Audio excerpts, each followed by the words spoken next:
Let's be honest here. There are a lot of things that just plain suck. And one of them is the iPhone. You know, these things right here. Now, the Apple iPhone is a smartphone that competes with Android phones. I mean, originally, they were the smartphone that introduced many Americans and people who used flip phones to the concept of smartphones. And now everybody and their grandma owns a smartphone of some kind, either an iPhone or an Android phone. But here's the thing, iPhones suck. So let's talk about problem number one with iPhones. Now, with the iPhone, you get this unique feature that comes out of the box on iPhones. Some other phones come with them, but iPhones usually come with this feature out of the box. And as you can tell, this is an iPhone. The feature is a broken screen. Now, sure, other phones usually have broken screens, but it seems like every time I see an iPhone, they always have a broken screen.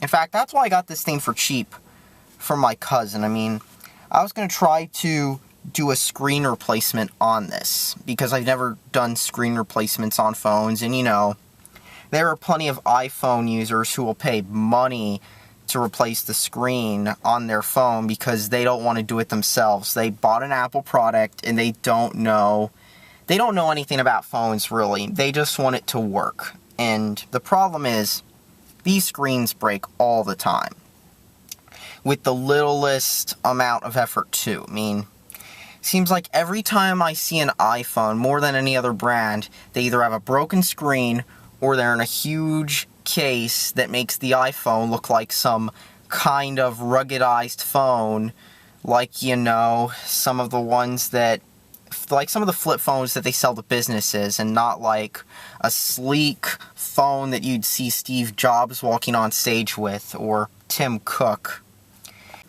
Now, another problem with iPhones is their OS just sucks, and it has many stupid design decisions. For example, to change settings in individual apps, many of them require you to go to the settings window and not just do it in the app itself like you can on Android or any other computer platform. But another great design feature I like is when you swipe down from the top, like on an Android phone, you don't get the control center to like change stuff. No, you have to swipe up from the bottom. Not even joking, you have to swipe up from the bottom, while every other phone, Windows Phone and Android, has you swiping from the top. So you want to turn on the flashlight, turn off Wi-Fi, you have to swipe from the bottom.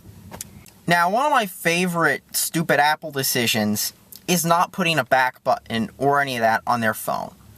Now, older phones such as Windows Mobile usually had a back button, and the same goes with newer Android phones. I mean, if you see a new Android phone, it has a back button and a switch app button, while older ones had a back button and a settings button. Of course, they dropped that because apps started using settings in the app, but anyways, down here you only have one button. Now, I know Apple tries to target their devices to people who don't know shit about computers, but this is ridiculous. I mean, if you want to hit back, usually you just tap a button, but on here, no, you have to use one home button. And to make matters worse, it's a physical button. So let's just say the button wears out with use. Like, let's just say you push home too many times, like, let's just say you double tap and you want to, like, go to a different app. If you do that on this phone, it will eventually wear the button out, and you will have to get the button replaced. Why? Because of Apple. But there's still no back button. Instead, you have to tap the button wherever it's located in the app. You have to go find it. And there are other stupid design decisions I hate too, such as the whole, in many apps, such as the App Store, they have the whole, featured top charts, explore, search, updates. They have all that stuff on the bottom of the screen. I don't know why they do it, but it's kind of confusing. Because, you know, I mean, I get what they're trying to do here, but when many apps on Android are straight to the point, they add stupid crap like that for no apparent reason. Oh, probably because it's Apple, I guess, even though many design choices Apple's made aren't exactly the best. And of course, let's not forget with iOS how the keyboard, probably one of the worst parts of it. The keyboard has aggressive autocorrect, and 9 out of 10 times, you'll try typing something and it won't hit the right character. So, you'll be typing something correctly and it will autocorrect, even if you tap in another box to change it. But at the same time, if you're trying to, type something in, it will just get it all wrong. Because of how shitty the on-screen keyboard is. It's probably one of the worst I've used in any phone. I mean, I've used some shitty Android phones with keyboards that don't work, but the worst offender has got to be the iPhones and iPod Touches and the like, because I had a Fortune iPod Touch, and that was pretty bad too. So here's another design decision about Apple that's unique. See this port? You might think it's a mini USB port, micro USB port or whatever. You might think it's one of those. Well, guess what? Your cable won't fit if you try an old micro USB cable. That won't fit. And you know why? Because it's a special lightning cable that costs more than a regular micro USB cable does at your store. And why? Because it has to be some Apple licensed cable too. Which means you're paying more for just a charging cable than you would have if you had just bought an Android phone. The only reason I put my SIM in this was because I'm waiting on my Lenovo K3 to come.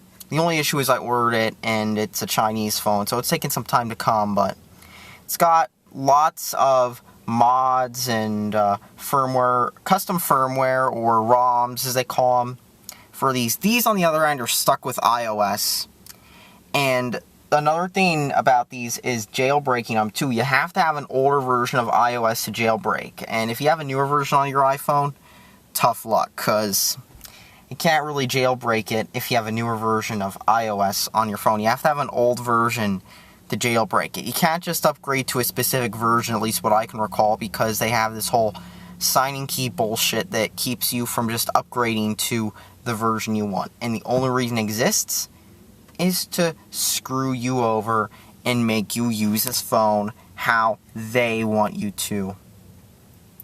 But hey, it's an iPhone. It's got that logo, which instantly means it's automatically swag blingy stuff, just like Jordans and Beats are. And even if Apple makes stupid design decisions like that proprietary charging port, or even in newer iPhones, I heard they're dropping the charging port. Even if Apple makes stupid design decisions like that, there are still people who are going to buy these pieces of crap because they got that logo on there. So here's the thing. Don't buy iPhones. They are just some of the worst things I have ever had the misfortune of using. Oh, and did I mention that I think the speaker on this phone's going out too? Yeah, that's right. I was making a phone call earlier today, and the volume was real low from the speaker, even with the volume cranked up. And I think the speakers might have to be replaced too when I replace the touchscreen. Lovely. That's just Apple quality for you. Look at this nice mosaic, and look at that spot in the screen. Yeah, that's Apple quality right there. This is crap, okay? Horrible, horrible phone. Don't buy iPhones, alright? Save your money and get an Android phone instead. If there's one thing I can say about these iPhones that's good, it's that the CDMA models at least have GSM hardware in it, so not only can you roam worldwide, but you can also switch to a carrier that's less restricted. That's all that needs to be said. Thanks for watching. Subscribe for more. And don't buy iPhones.